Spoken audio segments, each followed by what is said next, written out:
ஒரு ஊர்ல ஒரு ஆள் இருந்தான். தையல் கடை வச்சிருந்தான். அவங்கிட்ட ஒருத்தன் ஒரு சட்டை துணி எடுத்து கொடுத்து தைக்க சொல்லியிருந்தான். வர்ற சனிக்கிழமை வா வந்து வாங்கிட்டு போ அப்படின்னு அவன் சொல்லியிருந்தான். அதே மாதிரி இவன் வந்தான். அவன் தச்சு வச்சிருந்த சட்டையை கொடுத்தான். இவன் வாங்கி அங்கேயே போட்டு பார்த்தான். கை நீளம் ஒண்ணுக்கு ஒண்ணு வித்தியாசமா இருந்தது. வலது கை இடது பக்கத்தை விட நீளம் குறைச்சலா இருந்தது. அவன் முணுமுணுக்க ஆரம்பிச்சுட்டான். என்ன இது இப்படி தைச்சுட்டியேன்னு. இதுக்கு அவன் சொன்னான், ஐயோ இதுக்காகவா சங்கடப்படுறீங்க, வலது கையை மட்டும் கொஞ்சம் உள்ள இழுத்தாப்புல வச்சுக்கிட்டீங்கன்னா சரியா போகுது. மற்றபடி அந்த சட்டையில உள்ள கலை அம்சத்தை கவனிங்க, எவ்வளவு அற்புதமா தச்சிருக்கேன் பாருங்க. ஒரு சின்ன குறைய இப்படி எல்லாம் பொருட்படுத்த வேண்டியதில்லை. நான் சொன்னது மாதிரி கையை கொஞ்சம் உள்ள இழுத்தது மாதிரி வச்சுக்கிட்டு நடந்து போங்க, ஜோரா இருக்கும் அப்படின்னா. அவனும் யோசிச்சு பார்த்தான். சரியான யோசனையா தான் தோணுச்சு. கொஞ்சம் முயற்சி பண்ணி வலது கையை கொஞ்சம் உள்ள இழுத்து சட்டை சரியா இருக்கிறது மாதிரி பண்ணிட்டான். இப்போ மறுபடியும் ஒரு பிரச்சனை. வலது கையை உள்ள இழுத்த மாதிரி அப்படியே வச்சுக்கிட்டதும் முதுகு பக்கம் கொஞ்சம் துணி தளர்த்தியா தொங்குறது மாதிரி தெரிஞ்சது. என்ன இது முதுகு பக்கம் துணி குவிஞ்சுட்டுதே தொங்குதே அப்படின்னா மறுபடியும், அடடா இதுக்காகவா கவலைப்படுறீங்க, உடம்ப அதுக்கு தகுந்த மாதிரி கொஞ்சம் வளைச்சிக்கிட்டா சரியா போடுது. இதுக்காக அந்த அழகான தையலை பிரிச்சு அதுல உள்ள கலை அம்சத்தை கெடுக்கிறதுக்கு என் மனசு இடம் தரல. எவ்வளவுக்கு தளர்த்தியா இருக்கோ அவ்வளவுக்கு கொஞ்சம் உடம்ப வளைச்சி அப்படி குனிஞ்சது மாதிரி போங்க போதும் அப்படின்னா. அதுவும் நல்ல யோசனையா தான் பட்டுது இவனுக்கு. சரின்னு சொல்லிவிட்டு புறப்பட்டான். தெருவில் இறங்கினான். கையை கொஞ்சம் உள்ள இழுத்தான். உடம்ப கொஞ்சம் முன்னால வளைச்சான். சட்டைக்கு தகுந்த மாதிரி உடம்ப பண்ணிட்டான். மெதுவா நடந்து போறான். இப்போ எதிரில் இன்னொருத்தன் வரான். இவனை பாக்குறான். இவன் போட்டிருக்கிற சட்டையை பாக்குறான். ஆஹா அற்புதம்ங்கிறான். சும்மா சொல்லக்கூடாது, ரொம்ப நல்லா இருக்கு, நிச்சயமா இது இந்த ஊர் மேல தெருவில் இருக்கிற ஒருத்தன் இருக்கானே அவன் தச்சதா தான் இருக்கணும் அப்படின்னா. இதை கேட்டதும் அவனுக்கு ஆச்சரியம். எப்படி அவ்வளவு கரெக்டா கண்டுபிடிச்சிங்க அப்படின்னு கேட்டிருக்கான். இதுக்கு அந்த வழிபோக்கன்னு சொன்னானா, அவன் ரொம்ப கெட்டிக்காரன். உங்களை மாதிரி உடம்பும் கையும் வளைஞ்சு போன ஒரு ஆசாமிக்கு அவனை தவிர வேற யாராலேயும் இவ்வளவு பொருத்தமான ஒரு சட்டையை தைக்க முடியாது அப்படின்னானா. பாருங்க, அவனுக்காக இவன் அனுசரிக்க போய் இவனோட நிலைமை எப்படி ஆயிடுது பாருங்க. இதே மாதிரி தான் சில சடங்குகளும் சம்பிரதாயங்களும் நம்மளை கோமாளி ஆக்கி விட்டுரும். எதுவா இருந்தாலும் அதுல அறிவுபூர்வமான அணுகுமுறை அவசியம். ஒரு நர்ஸ் அவசரமா ஓடி டாக்டர் கிட்ட சொல்லிச்சான், டாக்டர் ஒரு தப்பு நடந்து போச்சு, 10ஆம் நம்பர் பெட்ல இருக்கிற பேஷண்ட்டுக்கு காலில் ஆபரேஷன் பண்றதுக்கு பதிலாக கையில் ஆபரேஷன் பண்ணி விட்டீங்க. கை ஆபரேஷன் பண்ணிக்க வேண்டிய ஆள் 7ஆம் நம்பர் பெட்ல இருக்கார் அப்படின்னு தான். அதுக்கு ஒரு பதட்டப்படாம சொன்னாராம், பரவாயில்ல இவரை தூக்கி 7ஆம் நம்பர் பெட்ல போட்டுரு அப்படின்னாராம். வங்க நாவலாசிரியர் சரத் சந்திரர் ஒரு நண்பர் அவர்கிட்ட வந்தார். வழக்கமா எல்லா எழுத்தாளர்கள்கிட்டையும் கேட்கிற ஒரு கேள்வியை கேட்டார். நீங்க எழுத்துத்துறைக்கு வந்தது எப்படி, இதுதான் கேள்வி. அதை தெரிஞ்சு என்ன பிரயோஜனம்னார் சரத் சந்திரர். சும்மா சொல்லுங்களேன் தெரிஞ்சுக்கிறேன் அப்படின்னார் வந்தவர். சரி சொல்றேன்னு ஆரம்பிச்சார். நான் ரங்கூன்ல வேலை பார்த்துக்கிட்டு இருந்தேன். சம்பளம் பத்தல.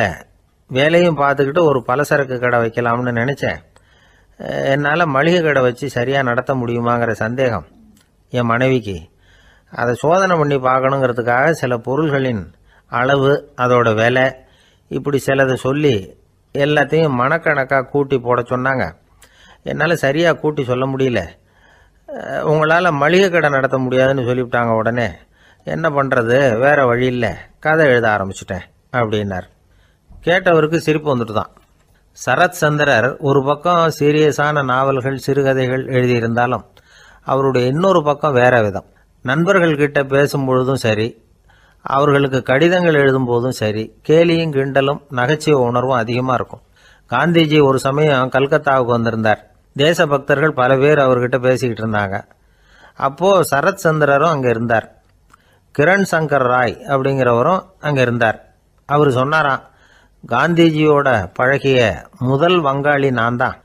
போயர் யுத்த காலத்துல இவர் லண்டனுக்கு வந்திருந்தப்போ என்கிட்ட தான் வங்காள மொழி கத்துக்கிட்டார் அப்படின்னாராம். உடனே சரத் சந்திரர் காந்திஜியை பார்த்து, இவர் உங்களுக்கு வங்காள மொழி கத்து கொடுத்தது உண்மைதானா அப்படின்னாராம். ஆமான்னாராம் காந்தி. அதனாலதான் உங்களால வங்காள மொழி கத்துக்க முடியல அப்படின்னாராம். எல்லாரும் சிரிச்சாங்களாம். சரத்சந்திரர் சாம்தாபேர் அப்படிங்கிற கிராமத்தில் தங்கியிருந்தார். ஒரு இலக்கிய நிகழ்ச்சியில் கலந்துக்கிறதுக்காக. அதுக்காக ஒரு கல்கத்தாவுக்கு போக வேண்டிய சூழ்நிலை. அதுக்காக புறப்பட்டார். அந்த சமயத்தில் பின்னாடி இருந்து யாரோ அவரை கூப்பிட்டாங்க. இப்படி கூப்பிட்டவரை பார்த்து இன்னொருத்தர் யாரோ அதட்டி இருக்கிறாங்க. போகிறவரை ஏன் இப்படி கூப்பிடுறீங்க அப்படின்னு. ஏன் கூப்பிட்டா என்னன்னு கேட்டிருக்கார் சரத்சந்திரர். புறப்படுறவங்கள பின்னாடி இருந்து கூப்பிடுறது அபசகுனம், போகிற இடத்துல ஏதாவது ஆபத்து வரலாம் அப்படின்னு அதுக்கு விளக்கம் கொடுத்துருக்கிறார் அவர். உடனே சரத்சந்திரர் சொன்னாராம், இதோ இவங்க என்ன இலக்கிய கூட்டத்துக்கு அழைச்சிட்டு போகிறாங்களே, இதை விட வேற என்ன ஆபத்து வந்துட போகுது அப்படின்னாராம். இப்படி சரத்சந்திரருக்கு இயல்பாகவே நகைச்சுவை உணர்வு உண்டு. அவருடைய நண்பர் ஒருத்தர் வீட்டுக்கு கூப்பிட்டுருந்தார். அங்கே ஒரு கச்சேரிக்கு ஏற்பாடு பண்ணியிருந்தாங்க. சரத்சந்திரருக்கு இயல்பாகவே கச்சேரியில் நீண்ட ஆலோசனையெல்லாம் கேட்கறதுக்கு பொறுமை இருக்காது.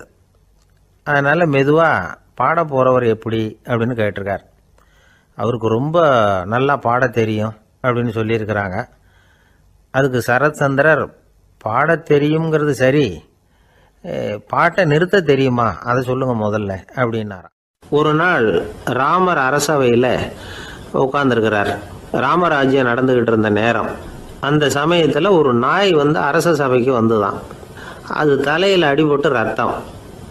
அந்த கோலத்தில் அது அங்கே வந்தது. எல்லாரும் ஆச்சரியமாக அதை பார்த்தாங்க. ராமரும் அந்த நாயை பார்த்தார். நீங்கள் வந்த காரியம் என்ன, என்ன நடந்தது, எதுவாக இருந்தாலும் பயப்படாமல் சொல்லு அப்படின்னார். உடனே அந்த நாய் மெதுவாக சொல்ல ஆரம்பிச்சுதான். ஐயா, நான் தெருவில் போய்கிட்டு இருந்தேன். வழியில் ஒருத்தர் வந்தார். அவர் வேத சாஸ்திரம்லாம் படித்த பெரியவர். அவர் எந்த காரணமும் இல்லாமல் அவர் கையில் வச்சிருந்த குச்சியால் என் தலையில் அடிச்சுட்டார். அதுதான் தலையில் ரத்தம். இதை நீங்கள் விசாரித்து தகுந்த தீர்ப்பு வழங்கணும் அப்படின்னு தான் அந்த நாய். ராமர் பார்த்தார். உடனே தன்னுடைய காவலர்களை அனுப்புனார். அந்த ஆளை எங்கே இருந்தாலும் போய் கொண்டுகிட்டு வாங்க அப்படின்னு விட்டார். காவலர்கள் போனாங்க. அந்த ஆளை பிடிச்சி கொண்டு வந்துட்டாங்க. அரண்மனைக்கு வா அப்படின்னு சொல்லி கூப்பிட்டுட்டு வந்துட்டாங்க. என்ன நடந்ததுன்னு விசாரித்தார் ராமர். அதுக்கு அந்த ஆள் சொன்னார், நான் வீதி வழியாக வந்துக்கிட்டு இருந்தேன். குறுக்க இந்த நாய் வந்தது. நான் அவசரமாக போய்கிட்டு இருந்தேன். இது எனக்கு வழி விடாமல் குறுக்க பூந்து இடைஞ்சல் பண்ணிச்சு. எனக்கு கோபம் வந்துட்டுது. அதனால் அடிச்சுட்டேன். வேத சாஸ்திரம் படித்த நான் என் வசம் இழந்து கோபப்பட்டது பெரிய தப்பு தான். அதை நான் ஒத்துக்கிறேன். குற்றத்தை ஒப்புக்கொள்கிறேன். எனக்கு என்ன தண்டனை கொடுக்கணுமோ அதை கொடுங்க, ஏற்றுக்கிறேன் அப்படின்னு விட்டார். சரி, இப்போ அந்த ஆளுக்கு தண்டனை கொடுக்கணும். என்ன தண்டனை கொடுக்கறது யோசனை பண்ணார் ராமர். அதையும் அந்த நாய்கிட்டே கேட்டார். நீயே சொல்லு, என்ன தண்டனை கொடுக்கலாம் இவருக்கு அப்படின்னார். இதுக்கு அந்த நாய் என்ன சொல்லிச்சு தெரியுமா? இவரை ஏதாவது ஒரு கோயிலுக்கு தர்மகர்த்தாவாக நியமனம் பண்ணி விடுங்க, அதுதான் இவருக்கு சரியான தண்டனை அப்படின்னது. இதை கேட்டது ராமர் முகத்தில் புன்னகை. ஆனால் அங்கே இருந்த மற்றவங்களுக்கெல்லாம் ஆச்சரியம். அது எப்படி, தப்பு செஞ்சவங்களுக்கு தண்டனை கொடுக்கறது தானே நியாயம், அதை விட்டுவிட்டு தர்மகர்த்தா பதவியை கொடுக்க சொல்லுது இந்த நாய் அப்படிங்கிற ஆச்சரியம். இந்த சந்தேகத்தை அந்த நாய்கிட்டே கேட்டாங்க அங்கே இருந்தவங்க. இதுக்கு அந்த நாய் பதில் சொல்லிச்சான். நான் போன பிறவியில் ஒரு கோயிலுக்கு தர்மகர்த்தாவாக இருந்தேன். எவ்வளவோ கவனமாக எச்சரிக்கையாக தான் என்னுடைய கடமைகளை எல்லாம் செஞ்சுக்கிட்டு வந்தேன். அப்படி இருந்தாலும் சில சமயங்களில் என்னையும் மீறி கோயில் செல்வத்தை நான் அனுபவிக்கிறதுக்கு காரணம் ஆயிட்டேன். ஒரு கோவிலுக்கு தர்மகர்த்தாவாக இருக்கிறவங்க எப்படியும் இந்த பாவத்திலேருந்து தப்பிக்கிறது கஷ்டம். அதனால தான் நான் இந்த பிறவியில் நாயாக பிறந்து இப்படி கஷ்டப்படுறேன். இதே நிலைமை இந்த ஆளுக்கும் ஏற்படணும் அப்படிங்கிறதுக்காக தான் அவரையும் ஒரு கோயிலுக்கு தர்மகர்த்தாவை நியமிக்கும்படி கேட்டுக்கிட்டேன் அப்படின்னு தான் இந்த நாய். இதிலேருந்து என்ன தெரியுது? எந்த பதவியில் நாம் இருந்தாலும் நமக்கு தெரியாமல் கூட அதை தவறாக உபயோகப்படுத்தக்கூடாதுங்கிறத இதிலேருந்து புரிஞ்சுக்கணும். இல்லைன்னா அடுத்த பிறவியில் நாயாக பிறந்து எங்கேயாவது போய் வாழை ஆட்டிட்டு நிற்க வேண்டியது தான். கோவில் வாசலில் 2 நாய் பேசிக்கிட்டு இருந்துதான். போன ஜென்மத்தில் நான் மனுஷனாக தான் இருந்தேன். ஒரு கோவில் பூசாரி பேச்சை கேட்டுவிட்டு அவரோட கூட்டு சேர்ந்துக்கிட்டு ஆண்டவன் போட்டிருந்த நகையெல்லாம் அபகரித்து என்கிட்ட கொடுத்தாரு அவர். நான் எடுத்துகிட்டு வந்துட்டேன். திருடினது அந்த ஆள் தான், எடுத்துக்கிட்டு வந்தது தான் நான். இருந்தாலும் நான் மட்டும் நாயாக பிறந்துட்டேன். இப்போ மட்டும் அந்த பூசாரி என்கிட்ட மாட்டினா கடித்து குதறி விடுவேன் அப்படின்னு தான். அவசரப்பட்டு அப்படி செஞ்சுடாதே. பதிலுக்கு அவரும் உன்னை திருப்பி கடித்தாலும் கடிச்சிருவார். ஏன்னா அவரும் இப்போ ஒரு நாயாக தான் பிறந்திருக்கிறார் அப்படின்னு தான் இன்னொன்று. அது எப்படி உனக்கு தெரியும்னு தான் இது. நான் தானே அது அப்படின்னு தான் அந்த நாய். ஒருத்தர் ஓடி வந்தார். இன்னொருத்தரை பார்த்து, சார் உங்கள் சைக்கிளை ஒரு நாள் இரவல் கொடுங்களேன், பக்கத்து ஊருக்கு போயிட்டு வர வேண்டியிருக்கு அப்படின்னார். இவர் சைக்கிளை கொடுத்து பத்திரமா கொண்டுட்டு போங்கன்னார். சார் இதை பத்திரமா கொண்டு போகிறேன், கவலையே வேணாம், ஏன்னா இது உங்களோட சைக்கிள் அப்படின்னு நான் நினைக்கல, என்னோட சைக்கிளாக நினைக்கிறேன் அப்படின்னார். அதுக்கப்புறம் தான் இவருக்கு உண்மையாகவே பயம் வந்துட்டுது. ஏன்னா அவர் சொன்னது மாதிரி அதை தன்னோட சைக்கிளாகவே நினச்சி தள்ளிட்டு போட்டால் என்ன பண்ணுறது? எது எதை நம்முடையதாக நினைக்கணுங்கிறதுக்கு ஒரு வரையறை இருக்குது. சில பேர் ஆஃபீஸையே வீடாக நினச்சி விடுறது உண்டு. அப்படிப்பட்டவங்க கூட வீட்டை ஆஃபீஸாக நினைக்கிறது இல்லை. ஏன்னா வீட்டில் இவர் ஆஃபீஸராக நடந்துக்க முடியறதில்ல. இதெல்லாம் ஒரு பக்கம் இருக்கட்டும், இப்போ விஷயத்துக்கு வருவோம். பொறியியல் மேதை டாக்டர் விஸ்வேஸ்வரய்யா இருந்தார் இல்லையா, பாரத ரத்னா விருதெல்லாம் கொடுத்தாங்களே. ஆஃபீஸ் வேலை வேற, சொந்த வேலை வேற அப்படிங்கிறதுக்கு ஒரு உதாரணமாக இருந்தவர் அவர். மைசூர் மகாராஜா கிட்ட திவானா இருந்தார். அவர் ஒரு நாள் அரசாங்க வேலை காரணமாக வெளியூர் போயிருந்தார். ஹாசன்கிற ஊருக்கு பக்கத்தில் ஒரு பயண மாளிகை, அங்கே தங்கிவிட்டார். ராத்திரி அங்கே தங்கி இருந்துட்டு விடிஞ்சதும் ஊருக்கு திரும்புறதாக திட்டம். ராத்திரி தூங்கிறதுக்கு ரொம்ப நேரம் ஆகிட்டுது. ரொம்ப நேரம் வரைக்கும் அரசாங்க சம்பந்தப்பட்ட வேலைகளையே பார்த்துக்கிட்டு இருக்கிறார். அரசாங்க ஃபைல்கள் நிறைய இருந்தது. அதையெல்லாம் ஒவ்வொன்றா எடுத்தார், படித்து பார்த்தார், பரிசீலனை பண்ணார். அதில் எழுத வேண்டியதை எழுதினார், கையெழுத்து போட்டார். ஒரு வழியாக அந்த வேலையெல்லாம் முடிஞ்சுது. அதுக்கப்புறம் என்ன பண்ணார்னா, தன்னுடைய சூட்கேஸை திறந்தார். அதிலிருந்து 2 மெழுகுவத்தியை எடுத்து கொளுத்தி வச்சார். அந்த பயண மாளிகையில் அது வரைக்கும் எரிஞ்சிக்கிட்டு இருந்த மின்சார விளக்குகளை அணைச்சிட்டார். அதுக்கு பிறகு அந்த மெழுகுவத்தி வெளிச்சத்தில் சில புத்தகங்களை தொடர்ந்து படிக்க ஆரம்பிச்சிட்டார். அந்த பயண மாளிகையில் பணியாளராக இருந்தவர் இதை பார்த்துட்டு ஓடி வந்தார். மறுபடியும் மின் விளக்கு போடுறதுக்காக போனார். விஸ்வேஸ்வரய்யா அதை பார்த்துட்டு போட வேணாம்ட்டாராம். இது வரைக்கும் நான் அரசாங்க அலுவல்களை கவனிச்சிக்கிட்டு இருந்தேன், அதனால் மின் விளக்குகள் அப்போ எரிஞ்சதில் தப்பு இல்லை. இப்போ நான் புத்தகம் படிச்சுக்கிட்டு இருக்கேன், இது என்னுடைய சொந்த வேலை, இங்கே இருக்கிற மின் விளக்கு அதுக்காக ஏன் எரியணும் அப்படின்னு கேட்டாராம். இப்போ இருக்கிற சில அரசு பணியாளர்கள்கிட்ட இந்த சம்பவத்தை பேச்சோட பேச்சாக சொல்லி பார்த்தேன். அவங்களால இதை ஜீரணிக்கவே முடியல. நேர்மை தேவை தான் சார், அதுக்காக அவ்வளவு தூரத்துக்கு அது தேவையா அப்படிங்கிறாங்க. விஸ்வேஸ்வரய்யா அப்படி பண்ணினது தான் ஒரு நேர்மையாளர் அப்படின்னு இந்த உலகத்துக்கு நிரூபிக்கணுங்கிறதுக்காக இல்லை. தான் அப்படி நடந்து காட்டினா தன்னை சுற்றி இருக்கிறவங்களும் அதை கேள்விப்படுறவங்களும் முடிஞ்ச அளவுக்கு பொது வாழ்க்கையில் அரசு பணியில் நேர்மையை கடைபிடிக்க முயற்சி பண்ணலாமே அப்படிங்கிறதுக்காகத்தான். இப்போவும் சில பேர் இருக்கிறாங்க, இவங்க ஆஃபீஸ் வேறு வீடு வேறேன்னு நினைக்கிறதில்ல, அவ்வளோ உரிமை. ஒருத்தர் அப்படி தான், அவருக்கு அவசரமாக 5000 ரூபா தேவைப்பட்டது. ஆஃபீஸு பணத்தை எடுத்துக்கிட்டார். அந்த நேரம் பார்த்து ஆடிட் வந்துட்டுது. ஆப்பிட்டுக்கிட்டார். விசாரணை நடக்குது. அவர் சொல்கிறார், சார் நான் நேரம் காலம் பார்க்காம ஆஃபீஸில் வேலை செய்வேன், ஏன்னா அதை என்னோடய ஆஃபீஸாக நினைக்கிறேன். அவசரத்துக்கு அந்த பணத்தை எடுத்தேன், மறுபடியும் வச்சுடலாம்னு தான் இருந்தேன், அதுக்குள்ளே இப்படி ஆகிட்டுது. நீங்கள் என்ன நினச்சாலும் சரி, நான் ஆஃபீஸ் வேறு வீடு வேறு அப்படின்னு நினைக்கிறதில்ல, அது என்னோட சுபாவம் அப்படின்னார். விசாரணை பண்ணவர் தீர்ப்பு வழங்கினார். உங்கள் சுபாவத்துக்கு மதிப்பு கொடுத்து நானும் தீர்ப்பு வழங்குறேன். நீங்கள் கொஞ்ச நாள் ஜெயிலில் இருந்துட்டு வாங்க, அது உங்களுக்கு கஷ்டமாக இருக்காதுன்னு நினைக்கிறேன். ஏன்னா அங்கே போனாலும் நீங்கள் உங்கள் சுபாவப்படி வீடு வேற ஜெயில் வேறன்னு நினைக்க மாட்டீங்க அப்படின்னாராம். ஒரு தெருவில் சில சிறுவர்கள் விளையாடிக்கிட்டு இருந்தாங்க. ஏதோ ஒரு உயரமான கல்லை நடுத்தெருவில் வச்சு அதை சுற்றி சுற்றி ஓடி வந்துக்கிட்டு இருக்கிறாங்க. அது என்ன விளையாட்டோ அவங்களுக்கு தான் தெரியும். கொஞ்ச நேரம் அப்படி விளையாடிக்கிட்டு இருந்தவங்க விளையாடி முடிச்சதும் அந்த கல்லை நடுத்தெருவில் அப்படியே விட்டுட்டு அவங்கவுங்க வீட்டுக்கு ஓடி போட்டாங்க. அதுக்கப்புறம் அந்த வழியாக 2 பெண்கள் பேசிக்கிட்டே வந்தாங்க. பேச்சு சுவாரஸ்யத்தில் நடுத்தெருவில் இருந்த அந்த கல்லை கவனிக்கல, காலில் இடிச்சுட்டுது, லேசாக ரத்தம் வந்துட்டுது, வலி தாங்கலை. காலில் இடிச்சுக்கிட்ட பொண்ணு திட்ட ஆரம்பிச்சுட்டுது. வர வர ஊர் உலகம் ரொம்ப கெட்டு போச்சு, யாருக்கும் பொறுப்பே கிடையாது பாரு, இப்படி நடுத்தெருவில் பொறுப்பு இல்லாமல் இப்படி கல்லை போட்டு வச்சிருக்கிறாங்களே, இது நியாயமா அப்படின்னு சொல்லி இந்த சமூகத்தை கடுமையாக விமர்சனம் பண்ணிக்கிட்டு அவங்க போயிட்டாங்க. கொஞ்ச நேரம் கழித்து ஒரு வாலிபன் அந்த வழியாக வந்தான். அந்த கல்லை பார்த்தான், நின்னான், ஒரு நிமிஷம் யோசனை பண்ணான், என்ன பண்ணலாம்னு பார்த்தான். தன்னுடைய வீரத்தையும் பலத்தையும் காட்டணும்னு நினைச்சான். பின்னாடி போனான். அப்புறம் வேகமாக ஓடி வந்து ஒரு சின்ன ஹை ஜம்ப் அப்படியே துள்ளி குதிச்சான். துள்ளி குதித்து தாண்டி அந்த பக்கமாக போய் விழுந்தான். அப்படியே விசில் அடிச்சுக்கிட்டு அவன் பாட்டுக்கு நடந்து போகிறான்.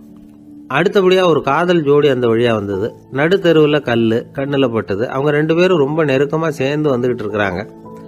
நடுவில் கல் இருக்கிறதுனால கொஞ்ச நேரம் 2 பேரும் விலகி மறுபடியும் இந்த பக்கம் வந்து சேர்ந்து போகணும். கொஞ்ச நேரம் நாம் பிரிய வேண்டி இருக்குதே அப்படின்னு வருத்தத்தோட முணுமுணுத்துக்கிட்டே இந்த பக்கம் வந்தாங்க. அதுக்கப்புறம் வழக்கம் போல சேர்ந்து அவங்க பாட்டுக்கு எதிர்காலத்தை பற்றி கற்பனை பண்ணிக்கிட்டே போயிட்டாங்க. கடைசியாக அந்த வழியாக பார்வை இல்லாத ஒருத்தர் வந்துக்கிட்டு இருக்கார். அவர் கையில் வழக்கமாக வச்சிருக்கிற அந்த ஊன்றுகோல், கையில் இருக்கிற அந்த ஊன்றுகோலால் தனக்கு முன்னாடி அப்படியே அப்படியே தட்டிக்கிட்டு பார்த்துக்கிட்டே அவர் மெதுவாக நடந்து வந்துக்கிட்டு இருக்கிறார். வழியில் இருக்கிற அந்த கல் தட்டுப்பட்டுது. உடனே நடுத்தெருவில் ஒரு கல் இருக்குங்கிறத அவர் புரிஞ்சுக்கிட்டார். உடனே குனிஞ்சார். அந்த கல்லை தடவி பார்த்து எடுத்தார். தெரு ஓரமாக கொண்டுட்டு போய் போட்டார். அதுக்கப்புறம் அவர் பாட்டுக்கு அவர் வழியில் நடந்து போனார். இப்போ இதில் பல பேர் வந்தாங்க போனாங்க. இவங்களில் பார்வை உள்ளவங்க யார், பார்வை இல்லாதவங்க யார்? இப்படி ஒரு கேள்வி கேட்டால் என்ன பதில் சொல்ல முடியும்? கொஞ்சம் யோசிச்சு பார்த்தா இன்னைக்கு பல பேர் இப்படி தான் இருந்துகிட்டு இருக்கிறோம். ஒரு ஆள் பார்க்கறதுக்கு பெரிய மனுஷன் மாதிரி இருக்கார். ஒரு தெரு வழியாக நடந்து வந்துகிட்டு இருந்தார். இருட்டு நேரம். வழியில் ஒரு பெரிய கல் கிடந்தது, கருங்கல். பார்த்தார். கொஞ்ச நேரம் யோசிச்சார். போய் தூக்கி பார்த்தா ரொம்ப கனமாக இருந்தது. இன்னொரு ஆள் சேர்ந்தாதான் தூக்க முடியும். இவர் உடனே ரோட்டோரமாக போய் ஒரு மரத்தடியில் உட்காந்துக்கிட்டார். 2 பக்கமும் பார்த்துக்கிட்டே இருக்கார், யாராவது வர்றாங்களான்னு. கொஞ்ச நேரத்தில் ஒருத்தர் வந்தார். இவருக்கு தெரிஞ்சவர். என்னங்க இந்த நேரத்தில் இங்கே உட்காந்துருக்குறீங்கன்னு கேட்டார் அவர்.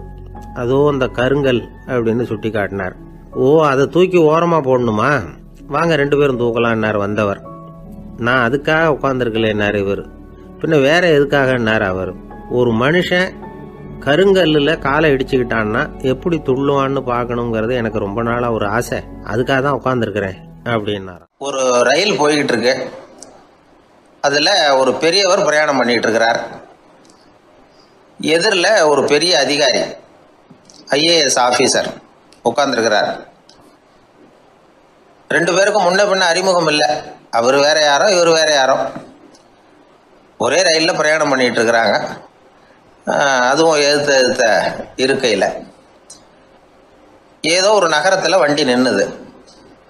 2 பேரும் கீழே இறங்கினாங்க. பெரியவர் ஒரு ட்ரங்க் பெட்டியோட கீழே இறங்கினார். அந்த அதிகாரி கையில் ஒரு சின்ன பெட்டி. அவர் அந்த சின்ன பெட்டியை கீழே வச்சுட்டு கூலி கூலின்னு கத்திக்கிட்டு இருந்தார். இந்த பெரியவர் பார்த்தார். ஐயா, இந்த பெட்டி மட்டும்தானா, இல்லை இன்னும் ஏதாவது இருக்குதா அப்படின்னு விசாரிச்சார். இப்போ அதிகாரி சொன்னார், இல்லைங்க இது மட்டும்தான் அப்படின்னு சொன்னார். இதுக்கு என்னத்துக்காக கூலி ஆள், நானே எடுத்துக்கிட்டு வரேனே, வாங்க அப்படின்னு சொல்லி அந்த பெட்டியை அந்த பெரியவர் கையில் எடுத்துக்கிட்டார். எடுத்ததும் 2 பேரும் பேசிக்கிட்டே நடந்து வராங்க. இப்போ பெரியவர் சொன்னார், இப்போ உள்ள நாகரிகம் எப்படி இருக்குன்னா, சுமை கால் பணம், சுமக்கூலி முக்கால் பணம் அப்படிங்கிற மாதிரி இருக்கு. பணத்தை வீணாக்கிறதோட இது கௌரவம்னு வேற நினைக்கிறாங்க அப்படின்னார். அவர் சொல்றது சரிதான். 10 ரூபாய் மதிப்புள்ள ஒரு சுமையை 30 ரூபா கொடுத்து தூக்கிட்டு போவோம். நாமே அதை தூக்கினா நமக்கு கௌரவ குறைச்சல் அப்படின்னு நினைப்போம். இதுதான் நம்ம நிலைமை. ஆனால் அந்த பெரியவர் என்ன சொன்னார் தெரியுமா?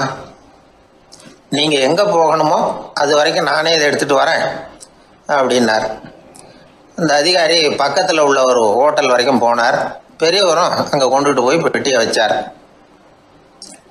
உடனே அந்த பெரிய அதிகாரி அவருக்கு பணம் கொடுக்கறதுக்காக பர்ஸை எடுத்தார். உடனே இவர், ஐயா எனக்கு கூலி எதுவும் வேணாம், உங்களுக்கு சேவை செய்கிறது என்னுடைய கடமை. நான் இந்த சேவையை செய்தது பணத்துக்காக இல்லை, அன்புக்காக அப்படின்னு சொல்லிவிட்டார். அதுக்கப்புறம் அவர் நன்றின்னார். 2 பேரும் பிரிஞ்சுட்டாங்க. இது முடிஞ்சது. அன்னைக்கு சாயந்தரம் அங்கே ஒரு பெரிய கூட்டம் நடக்குது. இந்த அதிகாரியும் அந்த கூட்டத்துக்கு போகிறார். மக்கள் கூட்டம் ரொம்ப அதிகம். அதனால் இந்த அதிகாரியும் ஒரு ஓரமாக உட்காந்துக்கிட்டார். அப்புறம் கொஞ்ச நேரத்தில் இந்த முக்கிய விருந்தினர் பேசுறதுக்காக வரார் மேடைக்கு. மேடையில் இருந்த பெரியவங்கள்லாம் எழுந்திருச்சு நின்று அவருக்கு மாலை போட்டு மரியாதை செய்கிறாங்க. எங்கேயோ ஒரு மூலையில் உட்காந்துருந்தார் அதிகாரி. அவர் இதை கவனித்தார். அவருக்கு ரொம்ப ஆச்சரியம், அதிர்ச்சி. ஏன்னா அங்கே பேச வந்த முக்கிய விருந்தினர் வேற யாரும் இல்லை. இன்னைக்கு காலையில் இவர் பெட்டியை தூக்கிட்டு வந்தார் பெரியவர், அவர் தான். சரி, அந்த பெரியவர் யார் தெரியுமா? அவர் தான் ஈஸ்வர சந்திர வித்யாசாகர். கூட்டம் முடிஞ்சது. அதிகாரி அவரை தேடி ஓடினார். அவர் கைகளை பிடிச்சிக்கிட்டார். ஐயா என்னை மன்னிச்சுடுங்க அப்படின்னாரு. அப்புறம் சொன்னார், அகங்காரங்கிற கெட்ட புத்தி தான் உண்மையை கண்கள்ல இருந்து மறைக்குது. அகங்காரம் தான் மனுஷனை அழிக்குது. நீங்கள் ரொம்ப பெரிய மனிதர், இருந்தாலும் மனிதத்தன்மையோடு நடந்துக்கிறீங்க. இந்த அன்பு, தயவு, பொறுமை இதெல்லாம் இல்லைன்னா மனிதனாக இருக்கிறதுல என்ன பிரயோஜனம் அப்படின்னு சொல்லிவிட்டு அந்த அதிகாரி போனாராம். மனிதத்தன்மைன்னா என்ன அப்படிங்கிற கேள்விக்கு இந்த பெரியவர் ஒரு உதாரணம். இப்பெல்லாம் அப்படியா இருக்கிறாங்க? ஒரு பெரியவர் ஒரு பெட்டியை தூக்கிட்டு வந்துக்கிட்டு இருக்கிறார். ஒரு இளைஞன் ஓடி வந்தான். கொடுங்க சார், நான் தூக்கிட்டு வரேன்னா. கொடுத்தார். வாங்கி தலையில் வச்சுக்கிட்டான். அப்புறம் சொன்னான், அடுத்தவங்க சிரமப்படக்கூடாதுங்கிறது என்னுடைய கொள்கை அப்படின்னா. அது நல்லது தான்னார் அவர். கடைசியில் பெட்டியை கொடுத்தான். வாங்கிக்கிட்டு பர்ஸை திறந்தார் பணம் கொடுக்கறதுக்காக. வேணாங்க அப்படின்னு விட்டான் அந்த இளைஞன். ஏன்னார், நான் சொன்னேன் அடுத்தவங்க சிரமப்படக்கூடாதுங்கிறது என்னுடைய கொள்கைன்னு. அதனால் உங்களுக்கு சிரமம் கொடுக்கக்கூடாதுங்கிறதுக்காக வரும்பொழுது நானே உங்கள் பர்ஸை எடுத்து வேணுங்கிற பணத்தை எடுத்துக்கிட்டு திருப்பி உங்கள் பாக்கெட்லேயே போட்டுட்டேன் அப்படின்னா. இப்படி இருக்குது இந்த காலம்.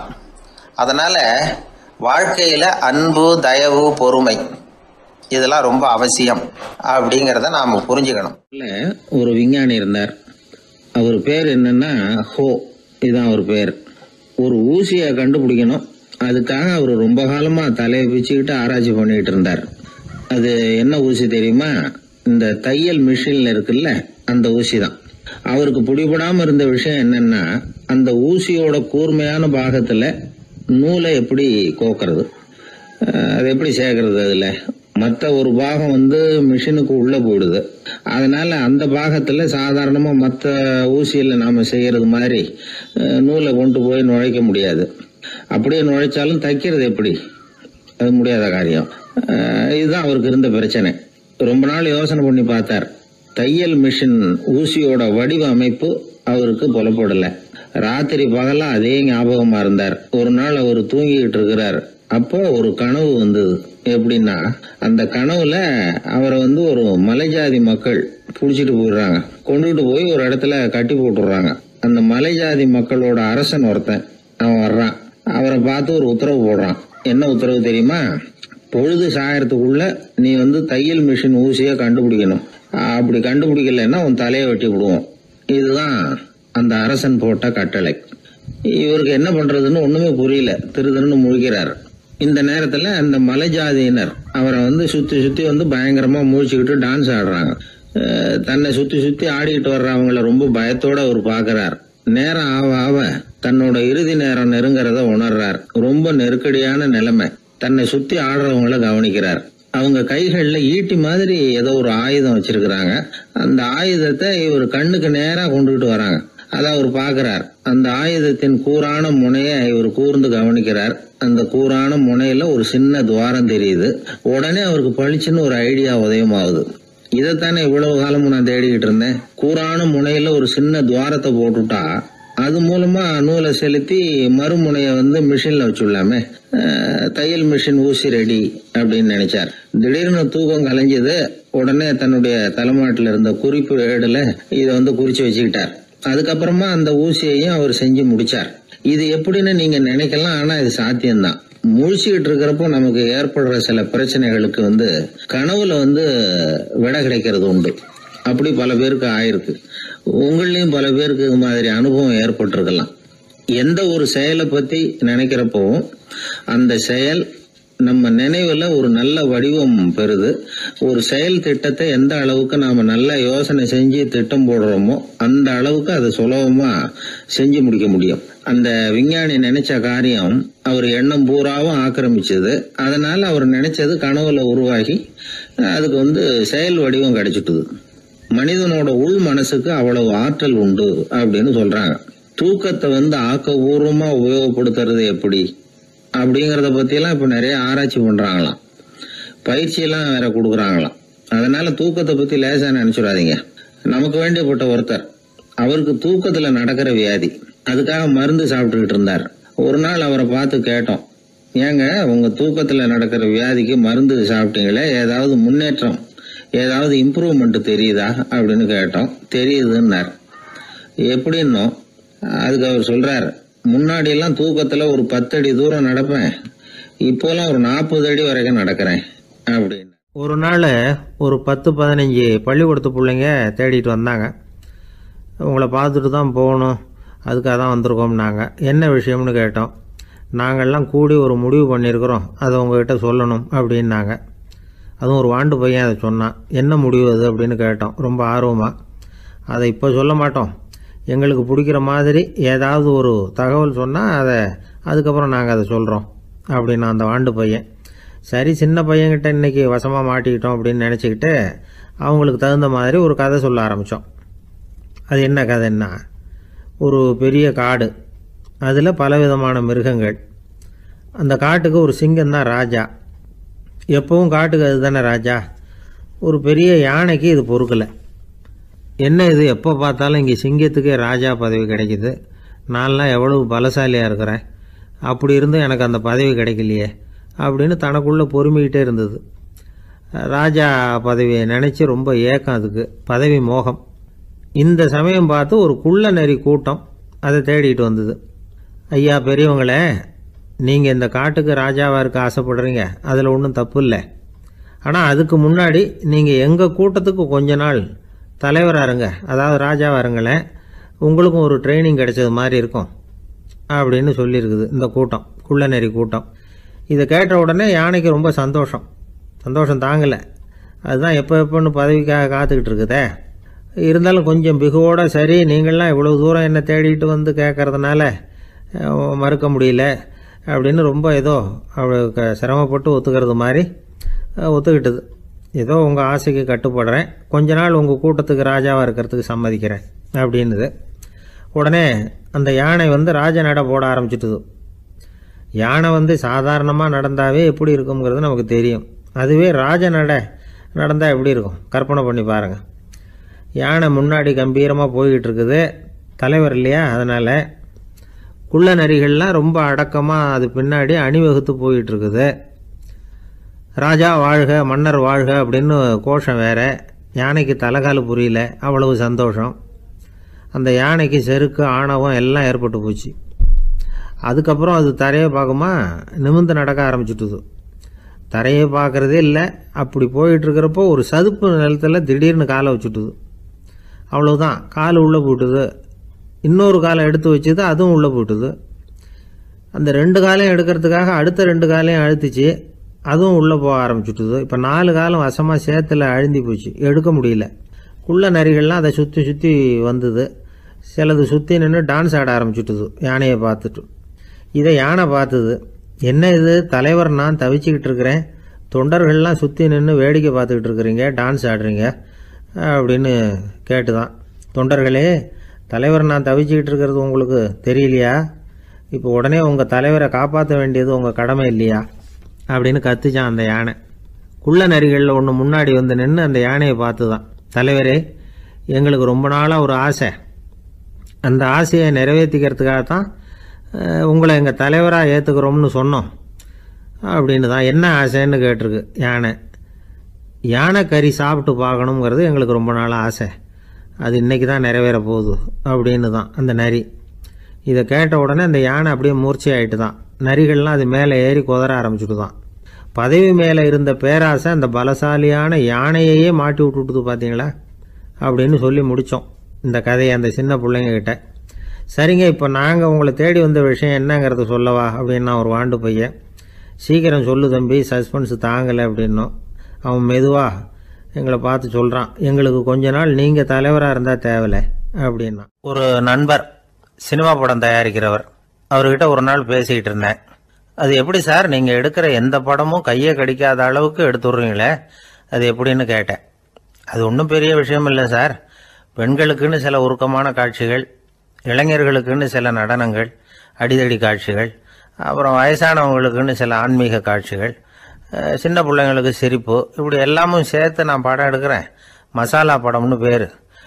இது ரொம்ப பெருசாக இல்லைன்னாலும் ஓரளவுக்கு சுமாராக ஓடிடும், கையை கடிக்காது அப்படின்னார்.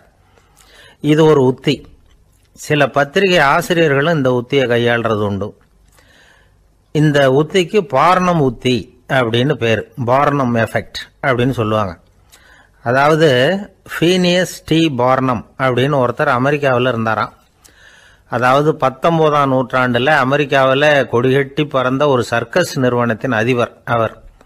இந்த உலகத்தில் ஒவ்வொரு நிமிஷமும் ஒரு ஏமாளி பறந்துகிட்டே இருக்கிறான் அப்படிங்கிறது அவருடைய சித்தாந்தம். ஒவ்வொருத்தரையும் திருப்திப்படுத்துகிற அளவுக்கு அம்சங்களை கொஞ்சம் கொஞ்சமாக கலந்து கேளிக்கை நிகழ்ச்சிகளை நடத்தினது தான் அவருடைய மகத்தான வெற்றிக்கு காரணம். அதனால் அந்த உத்தியை யார் கடைப்பிடிச்சாலும் சரி, அதுக்கு பார்னம் உத்தி அப்படின்னு பேர் வந்துட்டுது. ஜோசியம் சொல்கிறவங்களுக்கும் இந்த உத்தி தான் கை கொடுக்குது. ஒரு விஷயத்த ஒருத்தருடைய கோள் நிலைகள் அல்லது கையெழுத்து நிரூபிக்கிறதாக அவர்கிட்ட சொன்னால் அதை அவர் நம்பிவிடுவார். ஆனால் அந்த விஷயம் நல்லதாக இருக்கணும், நேர்மையானதாக இருக்கணும், அதாவது பாசிட்டிவாக இருக்கணும். 8ஆம் இடத்துல குரு, 9ஆம் இடத்துல சனி, நீங்கள் ஒரு பெரிய மேதை தான் அப்படின்னு சொல்லுவாங்க. கேட்குறவங்களுக்கு அதை மறுக்கிறதுக்கு மனசு வராது. அப்படி சொல்லும் பொழுது கூடவே என்ன கொஞ்சம் முன்கோபம் அதிகமாக இருக்கும், இருந்தாலும் அது உடனே மறைஞ்சிரும் அப்படின்னு சில அற்ப விஷயங்களையும் சொன்னாலும் அதையும் சரிதான்னு சொல்லி ஒத்துக்குவாங்க. ஆளுமையை எடை போடுகிற ஒரு நிறுவப்பட்ட உத்தியின் மூலமாக தன்னுடைய குணாதிசயங்கள் கண்டுபிடிக்கப்பட்டதாக அவர் நம்புறது தான் இதுக்கு காரணம்.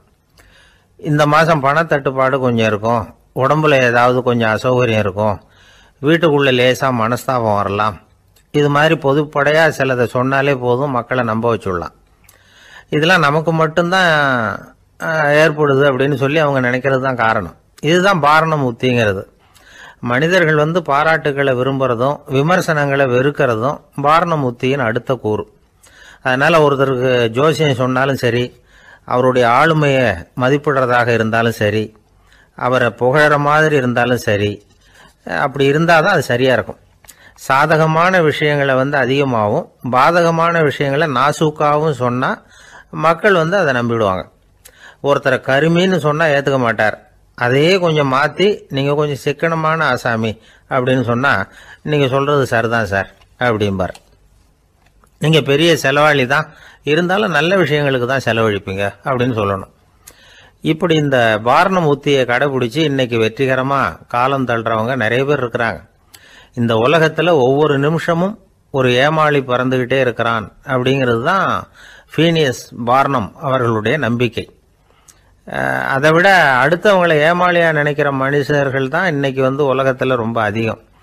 ஒருத்தர் தன்னுடைய மேல் அதிகாரிகிட்ட போய், ஐயா ஒரு நாள் லீவு வேணும், என் தங்கச்சிக்கு கல்யாணம் அப்படின்னார். அவர் பார்த்தார், ஒரு 10 நிமிஷம் வெளியில் இருங்கன்னார். 10 நிமிஷம் கழித்து கூப்பிட்டார், இதை பாருங்க, நீங்கள் சொல்கிறது பொய். இப்போ உங்கள் தங்கச்சிக்கு ஃபோன் பண்ணேன், அவங்க தனக்கு 2 வருஷத்துக்கு முன்னாடியே கல்யாணம் ஆகிட்டதாக சொல்கிறாங்க அப்படின்னார். உடனே இவர் சொன்னார், சார் இப்போ நீங்கள் சொல்கிறதும் பொய்யா தான் இருக்கணும், ஏன்னா நிஜமாக எனக்கு ஒரு தங்கச்சியே கிடையாது அப்படின்னார். ஒரு பெரிய காடு, அந்த காட்டுக்கு மத்தியில் ஒரு ஆசிரமம். அங்கே ஒரு முனிவர் இருந்தார். பல இடங்கள்லேருந்து வர்ற குழந்தைகளுக்கு அவர் பாடம் சொல்லி கொடுத்துக்கிட்டு இருக்கிறார். ஏழை பணக்காரர் அப்படிங்கிற வித்தியாசம்லாம் கிடையாதுங்க. எல்லாரும் அவர்கிட்ட தங்கள் பிள்ளைகளை அனுப்பி வச்சாங்க. மன்னர்களுடைய பிள்ளைங்க கூட அங்கே அவர்கிட்ட தான் படிக்கிறதுக்கு வருவாங்க. ஆனால் அந்த முனிவரை பொறுத்த வரைக்கும் எல்லா பிள்ளைங்களும் ஒன்று தான். இது யார் வீட்டு பிள்ளைன்னெல்லாம் பார்க்க மாட்டார், எல்லாரும் சமம். மாணவர்கள்லாம் அங்கேயே மாத கணக்கில் வருஷ கணக்கில் தங்கியிருந்து பாடம் கற்றுக்கிட்டு போகிறது வழக்கம். அவராக பார்த்து போன்னு சொல்கிற வரைக்கும் அங்கேயே இருக்கணும், படிக்கணும். குருகுல வாசம். ஒரு சமயம் ஒரு ராஜகுமாரனும் அவர்கிட்ட படிச்சுக்கிட்டு இருந்தான். அவனுக்கு ஒரு 15 வயசு இருக்கும். சில வருஷம் கழித்து அந்த முனிவர் தன்கிட்ட இருக்கிற மாணவர்களுக்கெல்லாம் பரீட்சை வச்சார். அவங்களுடைய அறிவு முதிர்ச்சியை கணிக்கிறதுக்காக பல சோதனைகள்லாம் வச்சார். ஒவ்வொருத்தராக பார்த்து, இனிமேல் நீங்கள் உங்கள் வீட்டுக்கு போகலாம் அப்படின்னு சொல்லி அனுப்பி வச்சுக்கிட்டு இருக்கிறார். எல்லாரும் போயிட்டாங்க. கடைசியாக மிஞ்சி இருந்தது ஒரே ஒரு மாணவன். அவனை மட்டும் வீட்டுக்கு அனுப்பல. யார் அந்த பையன் தெரியுமா? அவன்தான் அந்த ராஜகுமாரன். ராஜகுமாரனுடைய தந்தைக்கு, அதுதான் அந்த ராஜாவுக்கு, அங்கே வயசு ஏறிக்கிட்டே போகுது. என்ன இது, படிக்க போன பையன் இன்னும் திரும்பி வரலையே அப்படின்னு நினைச்சார். வந்துட்டா சீக்கிரமாக அவனுக்கு பட்டம் கட்டிவிட்டு நாம் விலகிக்கலாமே அப்படின்னு நினச்சாரு. கல்யாணம் வேற பண்ணி பார்க்கணும் பையனுக்கு. ஆனால் பையன் வர்ற வழியை காணும். ராஜா பார்த்தார், சரி நேர்லேயே போய் என்னன்னு தெரிஞ்சுட்டு வந்துடுவோம் அப்படின்னு காட்டுக்கு புறப்பட்டார். அங்கே போய் முனிவரை பார்த்தார். முனிவர் இவரை அன்பாக வரவேற்று உட்கார வச்சார். அதுக்கப்புறம் ராஜா மெதுவா, எல்லாரையும் வீட்டுக்கு அனுப்பி வச்சுட்டிங்களாமே, ஏன் பிள்ளைய மட்டும் அப்படின்னு சொல்லி மெதுவாக இழுத்தார். முனிவர் இதுக்கு உடனே பதில் சொல்லலை. ராஜாவை கூப்பிட்டுட்டு போய் விருந்தினர் குடிசையில் தங்க வச்சார். அதுக்கப்புறம் சொன்னார், உங்கள் மகன் எல்லா பாடங்கள்லேயும் முதலிடம் வாங்கியிருக்கான். இப்படி முதலாவதாக வர்ற மாணவனுக்கு நாங்கள் இன்னொரு தேர்வு வைக்கிறது வழக்கம். அதுலேயும் அவன் முதலாவதாக வந்துட்டான்னா அவன் ஒரு பெரிய வித்வான் அப்படிங்கிற கௌரவத்தை அடைஞ்சிருவான் அப்படின்னார். அதாவது முனிவர் அப்படி சொல்கிறார். அப்படி சொல்லிவிட்டு போயிட்டார் அவர். ராஜா அங்கேயே தங்கிட்டார். ராத்திரி படுத்து தூங்கினார். காலையில் எழுந்திரிச்சு அந்த குடிசைக்கு வெளியில் வந்தார் பல்லு விளக்கறதுக்காக.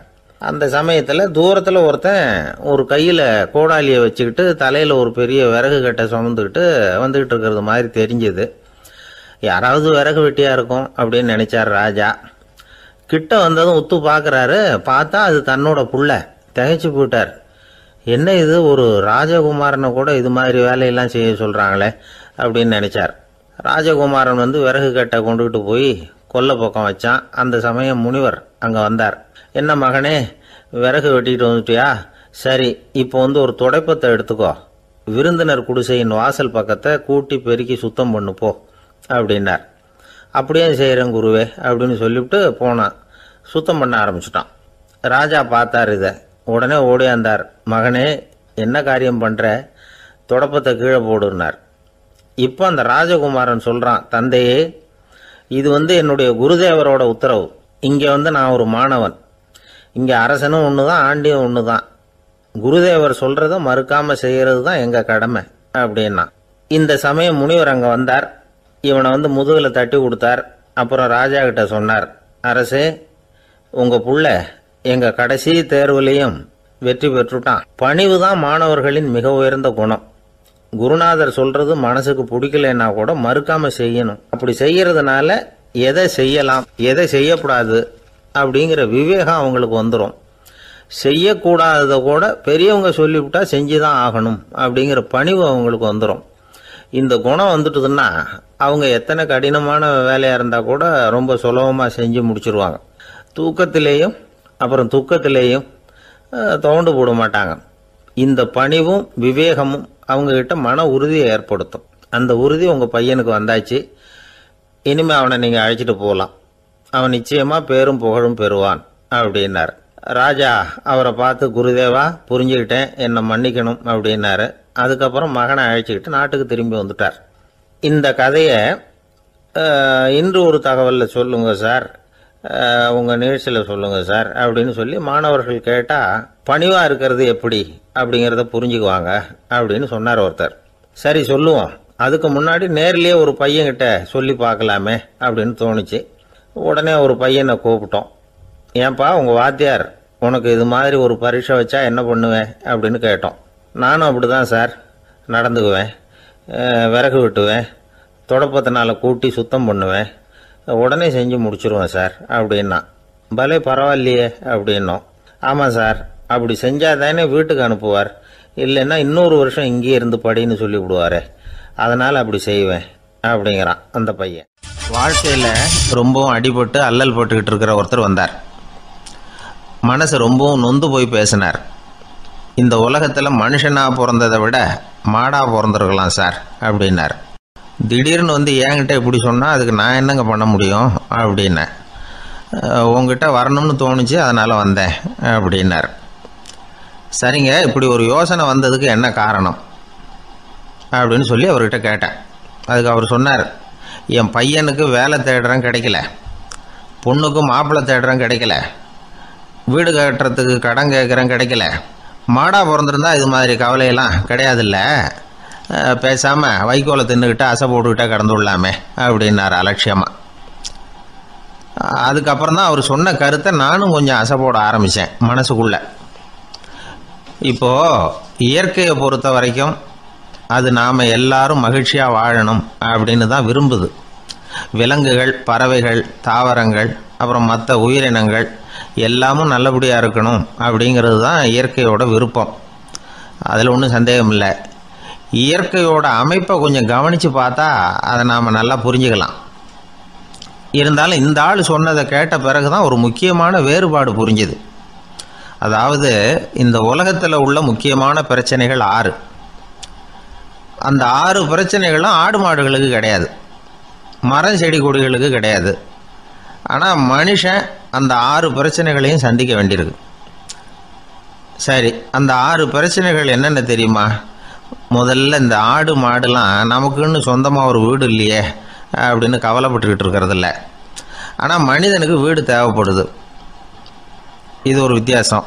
இப்போ 2வது பிரச்சனை என்னென்னா ஆடை பிரச்சனை. ஒரு கோழியோ சேவலோ நாம் போட்டுக்கிறதுக்கு ஒரு சட்டை இல்லையே அப்படின்னு கவலைப்படுறதில்ல. ஆனால் மனுஷனுக்கு அந்த கவலை உண்டு. சரி, இப்போ 3வது என்னன்னு பார்த்தா கல்வி பிரச்சனை. ஒரு பசுமாடு கவலையோடு நின்றுக்கிட்டு இருக்கு அப்படின்னு வச்சுக்குவோம். நீங்கள் அதுக்கிட்ட போய் ஏன் பசுமாடை கவலையோடு நின்றுக்கிட்டு இருக்கிற அப்படின்னு கேட்குறீங்க. என் கண்ணுக்குட்டிக்கு எல்கேஜியில் இடம் கிடைக்கல, டொனேஷன் கொடுக்கறதுக்கு கையில் பணமும் கிடையாது, சிபாரிசுக்கு யாரை பிடிக்கிறதுன்னு தெரியல, இப்படியா சொல்லிகிட்டு இருக்கோம். அதுக்கு அந்த கவலையெல்லாம் கிடையாது. ஆனால் மனிதனுக்கு அந்த கவலை உண்டு. 4வது என்னன்னு பார்த்தீங்கன்னா வேலை வாய்ப்பு பிரச்சனை. வேலை கிடைக்கலையே அப்படின்னு வேப்ப மரம் கவலைப்படுறதில்ல, ஆனால் மனுஷன் கவலைப்படுறான். 5வது என்னன்னு பார்த்தா கல்யாண பிரச்சனை. எருமை மாடு பசுமாடு எல்லாம் பொண்ணுக்கு மாப்பிள்ளை தேடிட்டாலே இது பேப்பரில் மணமகன் தேவை அப்படின்னு விளம்பரமாக கொடுக்குது, அதெல்லாம் கிடையாது. 6வது என்னன்னு பார்த்தீங்கன்னா பணம் சம்பந்தமான பிரச்சனை. ஆடு மாடுலாம் பணத்தை சேமிக்கணும்னோ ஏதாவது நிதி நிறுவனத்தில் முதலீடு பண்ணணும்னோ நினச்சிக்கிட்டு இருக்கிறதில்ல. பணத்தை எப்படி காப்பாற்றுறது அப்படிங்கிற கவலையும் அதுகளுக்கு கிடையாது. குதிரை குளம்போடு பிறக்குது, அதனால் அது காடு மேடெல்லாம் கவலை இல்லாமல் தெரியலாம். ஆடு உடம்பில் ரோமத்தோடு பிறக்குது, அதனால் அது குளிரை பற்றி கவலைப்பட வேண்டிய அவசியம் இல்லை. ஆனால் மனுஷனை பார்த்திங்கன்னா அவன் தான் ஒன்றும் இல்லாமல் பிறக்கிறான். ஏன் இந்த பாகுபாடு அப்படின்னு கேட்டால் இதை பற்றி கொஞ்சம் சிந்திச்சு பார்க்கணும். அதாவது இந்த சந்தேகத்தை ஒரு பெரியவர்கிட்டையும் கேட்டேன். அவர் சொன்னார் இதுக்கு பதில். அவர் இதே கேள்வியை இயற்கை கிட்ட கேட்டாராம். இயற்கை பதில் சொல்லிச்சான். வேறு யாருக்கும் கொடுக்காத ஒரு வலுவான கருவியை, ஒரு பவர்ஃபுல் வெப்பன் மனுஷனுக்கு கொடுத்துருக்குறேனே, அந்த கருவியை உபயோகப்படுத்தி அந்த 6 பிரச்சனையை மட்டும் இல்லை 6 கோடி பிரச்சனைகள் இருந்தாலும் அதையெல்லாம் சமாளிக்கலாம். அது கருவி என்ன தெரியுமா? அதுதான் 6வது அறிவு. அதை உபயோகப்படுத்தினா காலுக்கு செருப்பு தயார் பண்ணிக்கலாம், குளிருக்கு போர்வை தயார் பண்ணிக்கலாம், என்ன வேணும்னாலும் செய்யலாம் அப்படின்னு இயற்கை பதில் சொல்லிச்சான். அதனால் நாம் செய்ய வேண்டியது என்னென்னா இயற்கையை முதல்ல சரியாக புரிஞ்சுக்கணும். இயற்கையின் படைப்பையே நாம் சரியாக புரிஞ்சுக்கிறது இல்லையா, அதுதான் வேதனை. இந்த கதையை கேளுங்க. இப்போ நகரத்திலேருந்து ஒரு ஆள் கிராமத்துக்கு வந்தான். அங்கே ஒரு சிறுவன் மாடு மேய்ச்சிக்கிட்டு இருந்தான். நகரத்து ஆள் சொன்னான், எவ்வளோ அழகான பசு, அது சரி இதுக்கெல்லாம் ஏன் கொம்பு இல்லைன்னா. இதுக்கு அந்த பையன் பதில் சொன்னான், பசுமாட்டுக்கு கொம்பு இல்லாததுக்கு பல காரணங்கள் உண்டு. கண்ணுக்குட்டியாக இருந்தால் கொம்பு இருக்காது, பசு வளர்ந்து பெருசானதுக்கு அப்புறம் தான் கொம்பு முளைக்கும், இது ஒரு காரணம். சில சமயம் வளர்கிற கொம்பை எடுத்து விடுறது உண்டு, அது ஒரு காரணம். ஆனால் இதுக்கு ஏன் கொம்பு இல்லைன்னு கேட்குறீங்க, அதுக்கு என்ன காரணம்னா இது பசு இல்லை குதிரை அப்படின்னானா. ஒரு ஊரில் ஒரு மன்னர் இருந்தார். அந்த ஊரில் அடிக்கடி சேவல் சண்டை நடக்கிறது வழக்கம். அரண்மனையில் ஒரு ஆள் இருந்தான். மன்னருக்காக அவன் ஒரு சேவல் வாங்கிட்டு வந்தான். சண்டை போடுறதுக்காக அந்த சேவலை தயார் பண்ணிகிட்டு இருந்தான். கொஞ்ச நாள் ஆச்சு. மன்னர் அந்த ஆளை கூப்பிட்டார். என்னப்பா சேவல் தயாராகிட்டுதா அப்படின்னு கேட்டார். இன்னும் அது தயாராகல மன்னா, இன்னும் வளரல, அதுக்கான தகுதி இன்னும் அதுக்கு வரல அப்படின்னா. எதனால் அப்படி சொல்கிறேன்னாரு. கோபம் ரொம்ப கடுமையாக இருக்குது அப்படின்னா. சரி அப்படின்னு விட்டுட்டார். மறுபடியும் கொஞ்ச நாள் ஆச்சு. இப்போ எப்படி நிலைமை, சேவல் தயாரா அப்படின்னார். இன்னும் இல்லை அரசே, மற்ற சேவல் எங்கேயாவது கூவுற சத்தம் கேட்டால் உடனே இது பரபரப்பாயிடுது, பக்கத்தில் ஒரு சேவலின் நிழலை கண்டா கூட இது பரபரப்பாயிடுது அப்படின்னா. சரி இன்னும் கொஞ்ச நாள் ஆகட்டும்னு விட்டுட்டார். கொஞ்ச நாள் ஆச்சு. இப்போ மறுபடியும் விசாரித்தார். இன்னும் நம்ம சேவலுக்கு அந்த தகுதி வரலமன்னா, போராட்ட உணர்வு அதுக்கு இன்னும் இருந்துக்கிட்டு தான் இருக்குது, உள்ளே மெதுவாக தான் எரிய ஆரம்பிச்சிருக்குது போராட்ட உணர்வு, அப்படி இருக்கக்கூடாது, அது பற்றி எரிய வேண்டாமா அப்படின்னா. இன்னும் கொஞ்ச நாள் ஆச்சு. இப்போ எப்படின்னு கேட்டார். இப்போ அவன் சொன்னான், மன்னா கிட்டத்தட்ட அது போருக்கு தயாராகிட்டுது அப்படின்னு நினைக்கிறேன்னா. எதனால் அப்படி சொல்கிற அப்படின்னு கேட்டார். மற்ற சேவலின் குரலை கேட்டால் அது அசைகிறதே இல்லை, ஒரு பொம்மை மாதிரி ஆயிடுது, அதுக்கு உள்ள ஒரு நுட்பமான விழிப்புணர்வு வந்துட்டுது, அதனால் அது அமைதியாக இருக்குது, மௌனமாக இருக்குது. இனிமே அதுக்கு இணையான சேவலே கிடையாது. வெற்றி பெற அது போராட வேண்டிய அவசியமே இல்லை. அதை பார்த்த உடனே எதிரி சேவல்கள் பயந்துட்டு ஓடி போடும் அப்படின்னு சொன்னானாம். அந்த சேவலை வளர்த்தவர் சி சிங் சு அப்படின்னு பேர். இந்த சுசுகி சொன்ன கதையும் அது. ஞானிகள் என்ன சொல்றாங்க தெரியுமா? அந்த சேவலின் ரகசியத்தை நீயும் கற்றுக்கொள், நீ அப்படி ஆயிடு, சண்டை போடாமலே வெற்றிகள் பெறுகிற நுட்பத்தை புரிந்துகொள். இதுதான் ஞானிகள் உபதேசம். ஒரு குரு கிட்ட ஒருத்தன் போயிருக்கிறான். எனக்கு சண்டை போட கற்றுக் கொடுங்கன்னா. அதுக்கு என்ன செய்யணும்னார். என்ன உங்கள் மாணவனாக சேர்த்துங்கண்ணா. சரி, இப்போ உன்னுடைய பலம் என்னன்னு கேட்டிருக்கார். இப்போ நான் தனி ஆளாக இருந்து ஒரு 100 பேரை சமாளிப்பேன் நானா. சரி, அப்படின்னா என்னுடைய மாணவனாக உன்னை சேர்த்துக்கிறேன்ருக்கார். சேர்த்துக்கிட்டார். 6 மாதம் பயிற்சி கொடுத்தார். அதுக்கப்புறம் இவனை கூப்பிட்டு கேட்டார், இப்போ உன்னுடைய திறமை எவ்வளவுன்னு. இப்போ நான் தனி ஆளாக இருந்து ஒரு 50 பேரை சமாளிப்பேன் நானா. இன்னும் உனக்கு பயிற்சி தேவைன்னாராம். தொடர்ந்து சில நுட்பங்களை எல்லாம் சொல்லி கொடுத்துருக்கிறார். 1 வருஷம் ஆச்சு. எல்லாத்தையும் கற்றுக் கொடுத்துட்டார். அப்புறம் கூப்பிட்டு கேட்டார், இப்போ உன்னுடைய திறமை எப்படிப்பா, எதிரிகள் எத்தனை பேரை உன்னால் சமாளிக்க முடியும்னாராம். அவன் சொன்னான், ஐயா, எதிரிகளின் பலம் என்னங்கிறத புரிஞ்சிக்காம அதை நான் சொல்ல முடியாதுன்னு நானும். இனிமேல் உனக்கு பயிற்சி தேவையில்லை, போயிட்டு வான்னு அனுப்பி வச்சுட்டாரான். ஒரு உண்மையை நாம் புரிஞ்சுக்கணும். அதாவது அடிக்கிறதுக்கு நமக்கு துணிச்சல் தேவையில்லை, அடிக்காமல் இருக்கிறதுக்கு தான் துணிச்சல் தேவை. அடித்தா திருப்பி அடிக்கிறவன் மன உறுதி உள்ளவன் இல்லை. அடித்தா திருப்பி அடிக்காமல் இருக்கிறான் பாருங்க, அவன் தான் மன உறுதி உள்ளவன். ஒருத்தன் தலை திரிக்க வேகமாக ஓடிக்கிட்டு இருந்தான். நான் எங்கடா ஓடுற அப்படின்னா, எதுக்கு வந்தவன். ஒரு சண்டையை நிறுத்தத்தான் இப்படி ஓடுறேன் அப்படின்ட்டுருக்கான். யாருக்கும் சண்டை, எனக்கும் இன்னொரு ஆளுக்கும் சண்டை அப்படின்னு நானா. நம்ம உடம்புல ரத்த அழுத்தம் இருக்குதே, அது நல்லதா கெடுதலாம். உடனே அது கெடுதல்னு தான் சொல்லுவோம். ஆனா உண்மை அது இல்லை. இயற்கையா உள்ள ரத்த அழுத்தம் நம்ம உடம்புக்கு தேவையான ஒண்ணு. அந்த அழுத்தம் அதிகமா போனாதான் கெடுதல். அததான் நாம பிபின்னு சொல்றோம். ஆனா அது உண்மையிலேயே உயர் ரத்த அழுத்தம், ஹைப்பர் டென்ஷன். இதயம்ங்கிறது ஓயாம வேலை செஞ்சுக்கிட்டு இருக்கிற ஒரு பம்பு. இதயம் சுருங்கி ரத்தத்தை பம்பு செய்யறப்போ ரத்த அழுத்தம் கூடுதலா இருக்கும். இதுக்கு பேரு சிஸ்டாலிக் பிளட் பிரஷர் அப்படின்னு பேர்.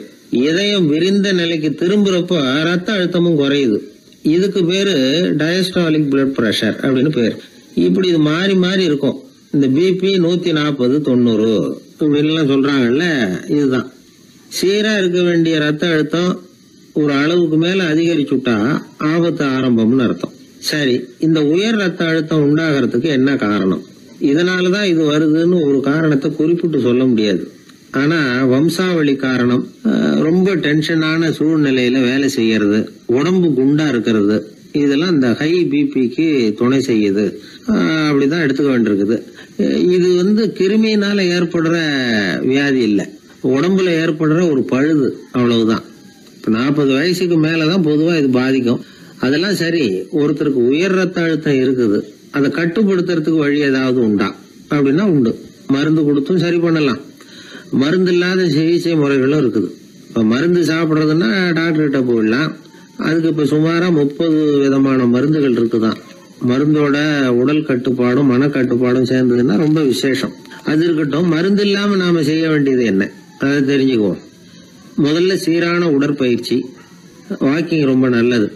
மனசை அமைதிப்படுத்துறதுக்கு யோகாசனம், ஆழ்நிலை தியானம், இது மாதிரியான பயிற்சிகள் நல்லது. ஒரு காலத்துல யோகாசனம் பண்ணுங்க, தியானம் பண்ணுங்கன்னு சொன்னா ஒரு மாதிரியா பார்த்தாங்க. இப்ப மருத்துவ நிபுணர்களே அதெல்லாம் ரொம்ப அவசியம்தான் அப்படின்னு சொல்றாங்க. இன்னொரு அதிசய சிகிச்சை முறை இப்போ வழக்கத்துக்கு வந்திருக்குது. பயோ ஃபீட்பேக் அப்படின்னு பேர். மூளையின் அழுத்த அலைகளை பதிவு பண்ணி அதை மறுபடியும் உடம்புக்குள்ள செலுத்தி இந்த ரத்த அழுத்தத்தை சீராக்கி போடுறாங்க. சில பேருக்கு இந்த ஹை பிபி பார்டர் லைன்ல இருக்கும். அவங்களுக்கெல்லாம் மருந்துகள் அவசியம் இல்லை. வாழ்க்கை முறையில சில மாற்றங்களை பண்ணிக்கிட்டாவே போதும். பிஹேவியரல் மாடிஃபிகேஷன்ஸ் சொல்றாங்க. அது எப்படின்னா, பரபரப்பான வாழ்க்கை முறையை தவிர்க்கணும். புகைப்பிடிக்கிற பழக்கம், மது அருந்தும் பழக்கம், இதெல்லாம் இருந்தா விட்டுடணும். சாப்பாட்டுல உப்பை குறைக்கணும். கொழுப்பு சத்து ஆகாரங்களை குறைச்சிக்கணும். முடிஞ்சா விட்டுடலாம். குடும்பத்துல ஏற்கனவே யாருக்காவது ஹை பிபி இருந்தா சந்ததிகள் ஜாகிரதையா இருக்கணும். நடுத்தர வயசு அடைஞ்சவங்க அப்பப்ப அந்த பிபி செக் பண்ணிக்கிறது நல்லது. டாக்டர் சொல்றத நம்மள பல பேர் சரியாவே கேட்கறது இல்லை. அதனாலதான் இடைஞ்சல். ஒரு ஆளு பிபின்னு சொல்லி டாக்டர் கிட்ட போனான். உடம்பு குண்டா இருக்கு, அதை குறைக்கணும், முதல்ல தினமும் உடற்பயிற்சி பண்ணு அப்படின்னார். சரின்னு சொல்லிவிட்டு வந்தான், செஞ்சான். கொஞ்ச நாள் கழிச்சு மறுபடியும் டாக்டர் கிட்ட போனான். என்னப்பா எக்ஸசைஸ் பண்ணியா அப்படின்னு கேட்டார். தினமும் பண்ணினேன் டாக்டர்னா. என்ன பண்ணேன்னு கேட்டார். முன்னெல்லாம் சிகரெட்டை கடையில வாங்குவேன், இப்ப நான் அப்படி வாங்குறத விட்டுட்டேன். தினமும் நானே என் கையாலேயே உருட்டி தயார் பண்றேன் டாக்டர். இது ஒரு எக்ஸசைஸ் தானே அப்படின்னா. ஒரு ஏரி ஓரமா 2 பசங்க நடந்து போயிட்டு இருக்கிறாங்க. அதில் ஒருத்தன் பணக்கார வீட்டு பையன், இன்னொருத்தன் ஏழை. இவங்க 2 பேரும் போயிட்டு இருக்கிறாங்க. வழியில் ஒரு இடத்துல ஒரு ஜோடி செருப்பு இவங்க கண்ணில் படுது. ஒரு விவசாயி அந்த செருப்பை அங்கே விட்டுட்டு பக்கத்தில் இருந்த ஏரியில் கை காலை கழுவிட்டு இருக்கிறார். உடனே அந்த பணக்கார பையனுக்கு ஒரு ஐடியா. அவன் சொன்னானா, டேய், இப்போ ஒரு வேடிக்கை செய்யலாம். அந்த செருப்பு 2ஐயும் தூக்கி எட்டத்தில் வீசி எரிஞ்சிருவோம். அந்த ஆள் பார்த்துட்டு செருப்பை தேடி அல்லாடுவான், அங்கேயும் இங்கேயும் ஓடுவான், திருன்னு முழிப்பான். அதை பார்த்து நாம் ரசிக்கலாம், நல்ல தமாஷா இருக்கும் அப்படின்னு இருக்கான். இப்படி சொல்லிவிட்டு அந்த செருப்புகளை தூக்கத்துக்கு போனானா. கொஞ்சம் பொறு அப்படின்னானா அந்த ஏழை பையன். ஏன்னு கேட்டிருக்கான் அவன். இப்போ அந்த ஏழை பையன் சொன்னானா, நீ சொல்றது ஒன்றும் வேடிக்கை கிடையாது. உன்னோட செருப்பு தொலைஞ்சா உன் அப்பா உடனே உனக்கு வேற செருப்பு வாங்கி கொடுத்துருவார். ஆனால் அந்த ஆளுக்கு இந்த செருப்பு தொலைஞ்சதுன்னா வேற புதுசாக வாங்கறதுக்கு வாயையும் வயத்தையும் கட்டி பணத்தை சேர்க்க வேண்டியிருக்கும். அதனால நான் ஒரு வேடிக்கை சொல்கிறேன், அது மாதிரி செய், அது இன்னமும் தமாஷா இருக்கும் அப்படின்னானா. எப்படி அது சொல்லுன்னு இருக்கான் அவன். செருப்பு 2ம் அது இருக்கிற இடத்துலயே இருக்கட்டும். உன் சட்டை பையிலிருந்து ஒரே ஒரு ரூபா நாணயத்தை எடு. அதை அந்த செருப்பு மேலே அதோட குதிகால் பகுதியில் வச்சுட்டு நாம் 2 பேரும் அந்த மரத்துக்கு பின்னாடி ஓடி போய் மறைஞ்சு நின்றுக்குவோம். அப்புறம் பாரு வேடிக்கையே அப்படின்னா. அதே மாதிரி ரூபா காசு செருப்பு மேலே வச்சுட்டு இவங்க 2 பேரும் மறைஞ்சு நின்றுக்கிட்டாங்க. கொஞ்ச நேரத்தில் அந்த விவசாயி வந்தார். காலில் உள்ள மண்ணை தட்டிவிட்டு செருப்பை மாட்டுறதுக்காக போனார். அங்கிருந்து காசு கண்ணில் போட்டுவிட்டது. அவருக்கு ஆச்சரியமாக போச்சு. அதை கையில் எடுத்து பார்க்குறார். 4 பக்கமும் திரும்பி திரும்பி பார்க்குறார், யார் இதை வச்சிருப்பான்னு. கடைசியில் ஆகாயத்தை பார்க்குறார். ஆண்டவா, இது உன்னோட கருணை தான். நீ தான் யாரோ புண்ணியவான் மனசில் தர்மம் பண்ணுற எண்ணத்தை உண்டாக்கி இருக்கிற. அந்த புண்ணியவான் நல்லா இருக்கணும் அப்படின்னு வாழ்த்தி அந்த காசை கண்ணில் ஒத்திக்கிட்டாராம். மறைஞ்சிருந்து பார்த்துக்கிட்டு இருந்த ஏழை பையன் இப்படி சொன்னான், பாத்தியா, உன்னை புண்ணியவான்னு வாழ்த்தி விட்டு போறார் அந்த ஆள். அவருக்கும் சந்தோஷம், அதை பார்த்து நமக்கும் சந்தோஷம். உனக்கு ரூபாங்கிறது ஒரு பெரிய விஷயம் இல்லை, ஆனால் அதனால் நமக்கு கிடைச்சிருக்கிற மகிழ்ச்சி ரொம்ப உயர்வானது அப்படின்னு நானா. வேடிக்கையும் கிண்டலும் இது மாதிரி அடுத்தவங்களுக்கு இடைஞ்சலாக இல்லாமல் இருக்கணும் அப்படிங்கிறார் கலைவாணர். ஆனால் பாருங்க, அவருக்கே இடைஞ்சலாக வர்ற விஷயங்களை கூட அவர் வேடிக்கையாக தான் எடுத்துக்கிட்டாராம். ஒரு தடவை ஒருத்தர் கலைவாணர்கிட்ட ஐயா, என் குழந்தை செத்து போச்சு அப்படின்னு சொல்லி அழுதாராம். உடனே இவர் அவருக்கு 100 ரூபா பணத்தை கொடுத்து, இந்தாங்க அடக்கம் செய்யுங்க அப்படின்னு சொல்லி அனுப்பி வச்சாராம். 1 வருஷம் கழிச்சு மறுபடியும் அதே ஆள் வந்திருக்கார். இவர் மறந்துருப்பாருங்கிற நினைப்புல, அண்ணே என் குழந்தை இறந்து போச்சுண்ணே அப்படின்னாராம். இவர் மறுபடியும் 100 ரூபா கொடுத்து ஆறுதல் சொல்லி அனுப்பி வச்சாராம். 7-8 மாசம் கழிச்சு மறுபடியும் அதே ஆள் வந்திருக்கார். அவர் வாயை திறக்கிறதுக்கு முன்னாடியே இவர் 100 ரூபாய் அவர் கையில் வச்சு, போன 2 தடவை தான் குழந்தை செத்து போச்சு, இந்த தடவையாவது அதை சாகாம காப்பாற்றி விடு அப்படின்னு சொல்லி அனுப்பி வச்சாராம். அதுக்கப்புறம் அந்த ஆள் வர்றதே இல்லையா. நமக்கு முன்னாடி நமக்கு வேண்டிய ஒருத்தர் ஒரு கிளாஸில் நமக்கு பழச்சாறு கொண்டாந்து வைக்கிறாருன்னு வச்சுக்கோங்க. உடனே நாம் என்ன பண்ணுவோம், எடுத்து கிடுகிடுன்னு சாப்பிட்ருவோம் அடுத்தவங்க யாரும் வர்றதுக்குள்ள. அதை விட்டுட்டு அதை கொண்டாந்து வச்சவர்கிட்டயே அதோட விலை என்ன அப்படி இப்படின்னு நான் கேட்டுக்கிட்டு இருப்போம். நாம் கேட்க மாட்டோம். ஆனால் காந்திஜி அப்படி கேட்டாராம். எப்போ தெரியுமா, 1935. அந்த வருஷம் மே மாதத்தில் ஒரு நாள் காந்திஜி டெல்லியில் இருக்கிறார். அப்போ அவருக்கு 2 டம்ளர் மாம்பழச்சாறு கொண்டாந்து கொடுக்குறாங்க. அதை வாங்குறார். இதோட விலை என்ன அப்படின்னு கேட்டார் காந்திஜி. யாருக்கிட்ட கேட்டாருன்னா மனுபென் காந்திகிட்ட கேட்குறார். அவங்க தான் கொண்டாந்து கொடுக்குறாங்க. காந்திஜிக்கு உதவி செய்கிறதுக்காக அவர் கூடவே இருந்தவங்க அவங்ககிட்ட தான் கேட்குறாரு. காந்திஜி சும்மா வேடிக்கைக்காக இப்படி கேட்குறாருன்னு நினச்சிட்டாங்க அந்த அம்மா. அதுவும் இல்லாமல் அதோட விலையை கேட்டால் காந்திஜி நிச்சயமாக அதை சாப்பிட மாட்டார் அப்படிங்கிற பயம் வேறு. அதனால் அந்த அம்மா பதில் எதுவும் சொல்லாமல் கம்முன்னு இருந்துட்டாங்க. கொஞ்ச நேரம் ஆச்சு. அந்த பழச்சாறு வச்ச இடத்துல அப்படியே இருக்குது, வச்ச இடத்துல வச்சபடியே இருக்குது. காந்திஜி அதை சாப்பிடவே இல்லை. மனுபென் காந்தி பார்த்தாங்க. மெதுவாக காந்திஜிக்கிட்ட போய் அதை சாப்பிடுங்களேன் அப்படின்னாங்க. பழச்சாறு விலை என்னன்னு கேட்டேன். அதுக்கு பதில் இல்லை. அது முதல் தப்பு. பதிலை எதிர்பார்த்திருந்தும் அதை பற்றி விசாரிக்கலை. அது ரெண்டாவது தப்பு. இப்படி 2 தப்புகளை பண்ணிவிட்டு என்கிட்ட வந்து இதை சாப்பிடுங்கன்னு சொன்னால் அது எப்படி அப்படின்னு கேட்டாராம் காந்திஜி. மனுபென் காந்தி என்ன சொல்கிறதுன்னு தெரியாமல் திகைச்சு போய் நின்றுக்கிட்டு இருந்தாங்க. காந்திஜி தொடர்ந்து சொன்னாராம், இப்போ என் முன்னாடி வச்சிருக்கிற இந்த பழச்சாறு விலை சுமாராக ஒரு ₹1/2 இருக்கும். அது அந்த காலத்து மதிப்பு. இந்த பழச்சாறு இல்லாமல் கூட என்னால் இருக்க முடியும். ஆனால் அவசியமான பொருள்களை வாங்கிறதுக்கு கூட சக்தி இல்லாத மக்கள் இந்த நாட்டில் நிறைய பேர் இருக்கிறாங்க. அப்படி இருக்கிறப்போ எனக்கு என்னத்துக்கு இந்த விலை உயர்ந்த பானம்? இதை இப்போ நான் சாப்பிட்டா என் உடம்பு வேணும்னா ஆரோக்கியமாகலாம், ஆனால் என் மனசு அமைதி அடையாது. எனக்கு என்னுடைய உடல் ஆரோக்கியத்தை விட மன ஆரோக்கியம்தான் முக்கியம். அதனால் இதை நான் சாப்பிட மாட்டேன், எடுத்துகிட்டு போயிடு அப்படின்னாராம். அந்த சமயத்தில் ஒரு அகதி பொண்ணு 2 குழந்தைகளோட காந்திஜியை பார்க்கறதுக்காக வந்தது. வணக்கம் சொல்லிச்சு. காந்திஜி உடனே தனக்கு முன்னாடி இருந்த பழச்சாற்றை எடுத்து அந்த பொண்ணுக்கிட்டையும் குழந்தைகள்கிட்டையும் கொடுத்து சாப்பிட சொன்னார். அவங்க அதை வாங்கி ரொம்ப சந்தோஷத்தோடு சாப்பிட்டாங்களாம். அதை பார்த்த காந்திஜி முகத்தில் ஒரு புன்னகை, ஒரு பரவசம், ஒரு திருப்தி. அவர் மனசு நிறைஞ்சிருந்தது. அப்போ அவர் சொன்னாராம், ஆண்டவன் எனக்கு எப்பவும் சரியான சமயத்தில் கை கொடுப்பாருங்கிறது அதுக்கு இதுதான் அத்தாட்சி. நான் ஒரு இக்கட்டான சூழ்நிலையில் இருக்கிறப்ப கூட கடவுளின் கருணையால் அந்த சூழ்நிலை என்னை பாதிக்கலை. என் கூட இவ்வளவு நாள் பழகியும் கூட இங்கே இருக்கிறவங்க எனக்கு அதிக விலை உள்ள பழரசத்தை கொடுத்தாங்க.